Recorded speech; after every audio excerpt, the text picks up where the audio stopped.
नमस्कार बच्चों, स्वागत है आपका आज की वीडियो में। जैसे कि आप लोग जानते हैं कि एडगेट अभ्यास पुस्तिका मिल गई हैं, तो कक्षा 8वीं की सामाजिक विज्ञान की एडगेट अभ्यास पुस्तिका इस वीडियो के माध्यम से भरने जा रहे हैं। तो अभी तक चैनल को सब्सक्राइब नहीं किया तो सबसे पहले चैनल को सब्सक्राइब करें, वीडियो को लाइक करें, कमेंट करें, बिना स्किप किए बिना कट किए वीडियो को अंत तक जरूर देखें। तो एडगेट अभ्यास पुस्तिका कक्षा 8वीं की है, सामाजिक विज्ञान की। तो 2024 से 25 की नई एडगेट अभ्यास पुस्तिका है। जैसे कि आप लोगों ने देखा होगा कि अभी तक यूट्यूब पे 2023 से 24 की एडगेट अभ्यास पुस्तिकाएं मिलेंगी, लेकिन हम आपको सारी नई एडगेट अभ्यास पुस्तिका बता रहे हैं जो कि 2024 से 25 के बीच की हैं। तो चैनल को सब्सक्राइब करके ज़रूर रखें ताकि जब भी हम इस वीडियोज़ अपलोड करें तो आपके पास नोटिफिकेशन पहुंच जाए। थैंक यू, धन्यवाद बच्चों। देखते रहें ऐसे ही वीडियो को, ठीक है। चलिए, इतिहास की एडगेट अभ्यास पुस्तिका देखनी है। पहला, दूसरा, तीसरा, चौथा और 5 तक के हो चुके थे चैप्टर्स, ठीक है। इस वीडियो के माध्यम से अध्याय 6 करना है, जिसका नाम है जनता को सभ्य बनाना, राष्ट्र को शिक्षित करना। तो चलिए देखते हैं बच्चों। अध्याय 6 है देसी जनता को सभ्य बनाना, राष्ट्र को शिक्षित करना। तो इसका पहला प्रश्न पढ़ते हैं, क्या है। एशियाटिक सोसाइटी ऑफ बंगाल का गठन किया था तो विलियम जोन्स ने। किसने? विलियम जोन्स ने। इसके बाद दूसरा प्रश्न है, प्राच्यवादी किन्हें कहा जाता था? तो एशिया की भाषा और संस्कृति का ज्ञान रखने वाले लोगों को। इसके बाद है प्रश्न नंबर तीसरा, क्या है। 1835 का शिक्षा अधिनियम आधारित था, तो यहाँ पे क्या आ जाएगा? थॉमस वेलिंगटन मैकाले के विवरण के आधार पर। इसके बाद देखते हैं प्रश्न नंबर 4, सृजनात्मक शिक्षा को केवल प्राकृतिक परिवेश में ही प्रोत्साहित किया जा सकता है, उपरोक्त विचार था तो रविंद्रनाथ टैगोर। इसके बाद 5वां प्रश्न है, 1854 में वुड्स डिस्पैच नीति पत्र में विश्वविद्यालय शिक्षा व्यवस्था हेतु निम्न स्थान पर विश्वविद्यालय स्थापित नहीं हुआ, तो हैदराबाद आ जाएगा, ठीक है। चलिए इसके बाद देखते हैं बच्चों रिक्त स्थान। तो चलिए रिक्त स्थान 6वां देखते हैं। 6वें का ए, वॉरेन हेस्टिंग्स प्राच्यवादियों के समर्थक थे। कौन थे? समर्थक।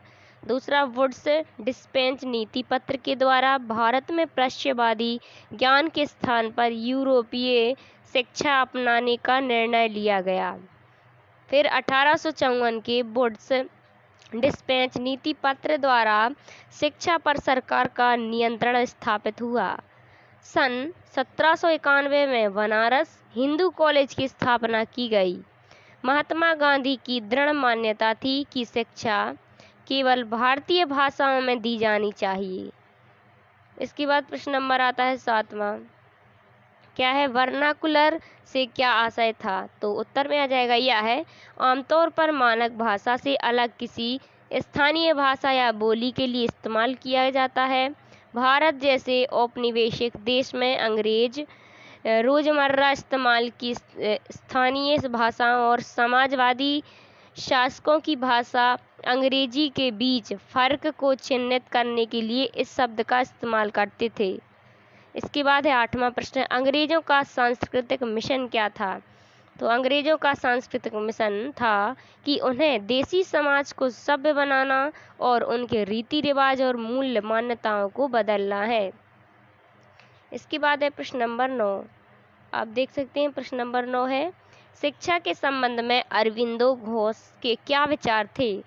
तो शिक्षा के संबंध में अरविंद घोष के विचार थे कि शिक्षा को मातृभाषा में होना चाहिए ताकि यह अधिक से अधिक लोगों तक पहुंच सके।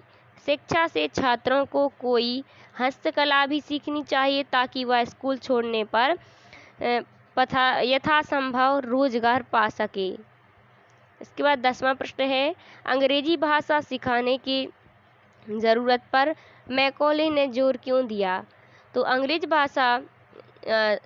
भाषा सीखने की ज़रूरत पर मैकाले ने इसलिए जोर दिया क्योंकि उनका मानना था कि अंग्रेज़ों के ज्ञान से भारतीयों की दुनिया की श्रेष्ठतम साहित्य के कृतियों को पढ़ने का मौका मिलेगा। अंग्रेजी पढ़ाना लोगों को सभ्य बनाने की रुचियों, मूल्यों और सांस्कृतिक के बदलने का रास्ता हो संज्ञा है, सजदज्ञा। ठीक है। इसके बाद 11वां है, जेम्स मिल की राय में देश जनता का दिल किस प्रकार जीता जा सकता था। तो जेम्स मिल की राय में देसी जनता का दिल जीतने के लिए हिंदू और मुसलमानों को वही पढ़ाया जाना चाहिए जिससे वे पहले ही परिचित हैं और वे आदर और महत्व देते हैं। फिर 12वां है, चार्ल्स वुड्स डिस्पैच नीति पत्र से क्या संदेश था। तो चार्ल्स वुड डिस्पैच भारत में लागू की जाने वाली शिक्षा की रूपरेखा को दोहराया गया। इस दस्तावेज में यूरोपीय शिक्षा का आर्थिक लाभ बताया गया। व्यापार और वाणिज्य में विस्तार होगा, देश के संसाधनों के विकास में मदद मिलेगी, भारतीयों की रुचियों और आकांक्षाओं में भी बदलाव आएगा, साथ ही यूरोपीय शिक्षा में भारतीयों का नैतिक उत्थान भी होगा। चलिए इसके बाद 13वां प्रश्न देखते हैं। सन 1830 के दशक में एडम के अनुसार बंगाल और बिहार की पाठशालाएं कैसी थी, संक्षिप्त में लिखिए। तो 1830 के दशक में एडम के अनुसार बंगाल और बिहार की पाठशालाओं में 1 लाख से ज़्यादा पाठशालाएं थीं। वहां छोटे छोटे केंद्र थे, 20 से ज़्यादा विद्यार्थी नहीं होते थे। पाठशाला में पढ़ने वाले बच्चों की कुल संख्या 20 लाख से भी ज़्यादा थी। पाठशालाएं संपन्न होने का स्थानीय समुदायों द्वारा चलाई जा रही थी। शिक्षा का तरीका काफ़ी लचीला था, बच्चों की फीस उनकी आर्थिक स्थिति पर निर्भर थी। चलिए 14वां प्रश्न देखते हैं। सन 1854 के बाद कंपनी ने देसी शिक्षा व्यवस्था में सुधार हेतु क्या कदम उठाए। तो 1854 के बाद कंपनी में देसी शिक्षा व्यवस्था में सुधार हेतु निम्नलिखित कदम उठाए। पहला क्या है, कंपनी ने बहुत सारे पंडितों को नौकरी पर रख लिया। प्रत्येक पंडित को 4-5 स्कूलों की देखभाल का जिम्मा सौंपा गया। अध्यापन कार्य पाठ्य पुस्तकों पर आधारित किया गया।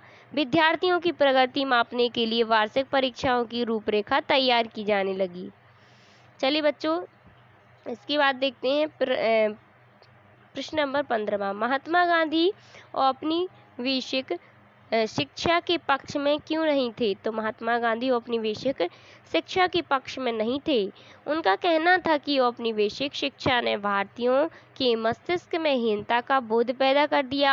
औपनिवेशिक शिक्षा के संपर्क में आकर भारतीय पश्चिमी सभ्यता को श्रेष्ठतर मानने लगे और अपनी संस्कृति के प्रति उनका गौरव भाव नष्ट हो गया। उन्होंने कहा कि शिक्षा में विष भरा है। चलिए प्रश्न नंबर 16वां देखते हैं। शांति निकेतन की स्थापना किसने और क्यों की थी। तो शांति निकेतन की स्थापना रविंद्रनाथ टैगोर ने सन 1901 में की थी। उनका मानना था कि एक ऐसा स्कूल खोला जाए जहां बच्चे खुश रह सकें, जहां वे मुक्ति और रचनाशील हों, जहां वे अपने विचारों एवं आकांक्षाओं को समझ सकें। उनका मानना था कि सृजनात्मक शिक्षा को केवल प्राकृतिक परिवेश में ही प्रोत्साहित किया जा सकता है। अतः उन्होंने कोलकाता में 100 किलोमीटर दूरी ग्रामीण परिवेश में शांति निकेतन की स्थापना की। चलिए 17वां प्रश्न देखते हैं। शिक्षा के संबंध में रविंद्रनाथ टैगोर और महात्मा गांधी के विचार के अंतर क्या थे।